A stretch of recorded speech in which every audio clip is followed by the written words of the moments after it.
Have you ever wondered how much faster a pro cycling team is compared to regular riders like the rest of us? Well, today we're going to find out, because I'm going to race the pros.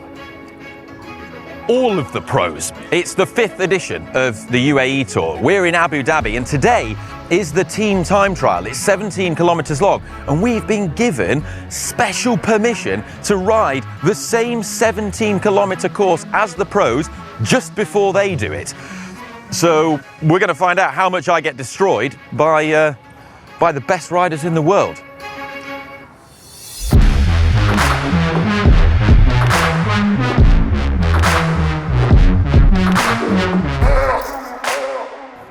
Now, as mentioned, this is a team time trial, which gives the pros a couple of considerable advantages over me. Yes, I'm getting my excuses in early. First of all, it means they're riding their fancy pants time trial bikes, which are considerably faster than a drop bar bike such as this. They're also riding in a team, which means that they're able to tactically sit in each other's slipstream and go much faster drafting than a solo rider.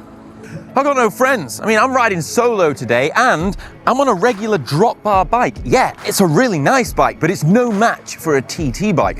So I'm going to attempt to level the playing field.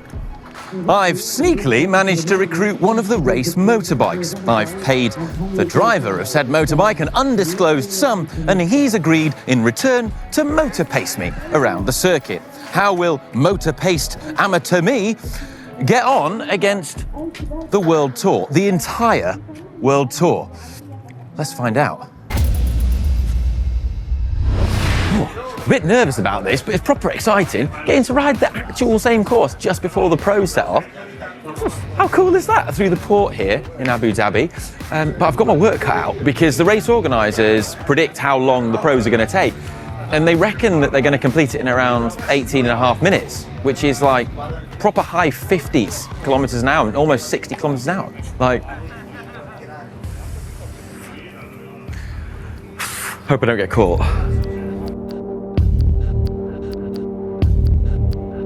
On the start ramp, feeling a bit nervous. Time to do it. Let's go.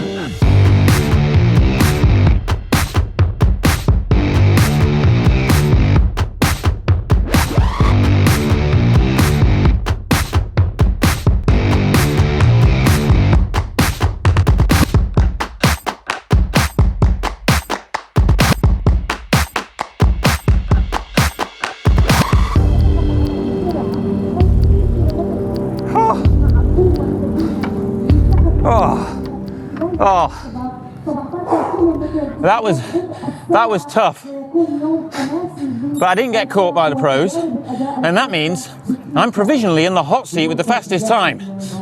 Probably not going to last in the hot seat too long, but we'll see what they can do. I need to have a look what time I did.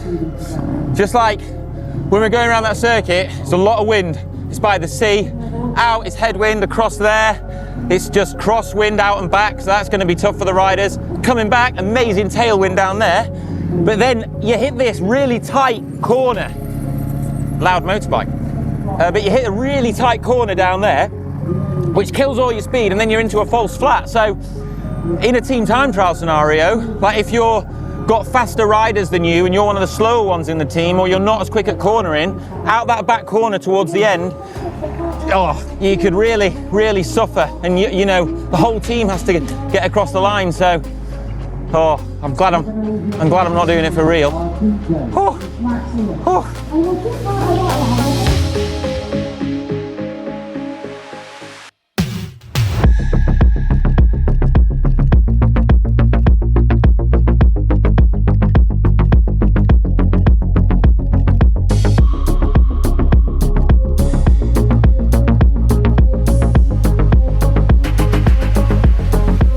So, somewhat predictably, I was demolished by the entire World Tour. I've now come back to the hotel that we're staying at in Abu Dhabi, and I've been able to fire up the laptop, have a look at the results, and give you a bit more insight and a bit more analysis as to what went on. So, Remco Evenepoel was the fastest overall on the day, even though it was a team time trial, although he didn't share his power stats. A lot of top riders like to keep them secret so that their rivals can't see them.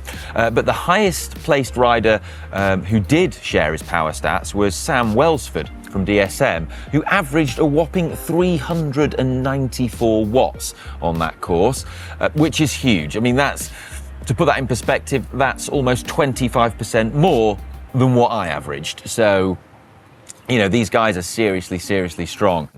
But over the course of the entire time trial, I can see exactly where Remco and his team pulled out the time on me. So off the start ramp, for example, Remco put in just 1 second into me, which I'll take that. I'm quite happy with that. And then round the first corner again, he only managed to pull out 1 second on me. Again, that's I'm happy.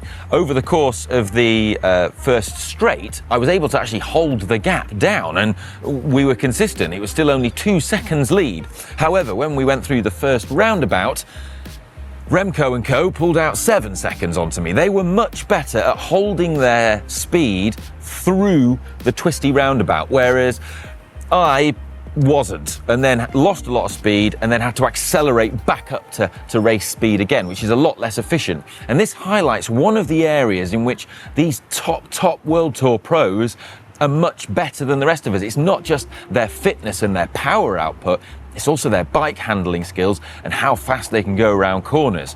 Now, around the back section and the rest of the course, Quick-Step started to ramp things up and increasingly pull out a bigger and bigger lead on me, suggesting that they actually started to step on the gas and they'd been riding a bit conservatively over that first section where I'd kept the gap constant. This again is the mark of pro riders. Something that they're excellent at is pacing time trial efforts like this, and they're often able to do something known as a negative split, which is where you actually ride harder in the second half of the time trial and go faster in that second half. This is the mark of pro riders, and it's, well, if you ever try and do it yourself, for an amateur, it's something that's very difficult to do. Now, through all the corners and the rest of the course, they were just pulling out time all over the place. But the straight that had a long tailwind section was particularly interesting. So Remco hit a top speed of over 70 kilometers per hour. It's absolutely rapid. When I checked mine, I saw it was 64.7 kilometers an hour, which I thought wasn't bad. Although I was sat behind a motorbike.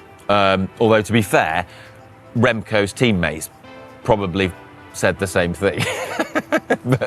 I mean, it's ridiculous. At the end of this ride, Remco and Quick-Step were 2 minutes 10 seconds ahead of me. Absolutely ridiculous.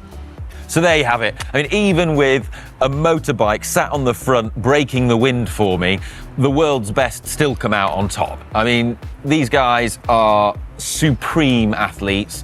I've just got mad respect for them. It's so impressive to be able to see it, and what a privilege. So thanks to RCS and the race organisers for allowing us to do this and ride the course before them. I thought it was super cool. And well, if you didn't catch today's team time trial stage, then you can actually catch it up live, well, on demand on GCN Plus, as well as all the other stages of the UAE Tour and many other top-level cycling races. GCN Plus, it's the place to watch them uninterrupted and ad-free. Cheeky little plug for you there. Now, well, if you enjoyed this video, please give it a thumbs up. Subscribe as well if you haven't already. And, well, for more like this, hopefully see you in the next one. Love you, bye.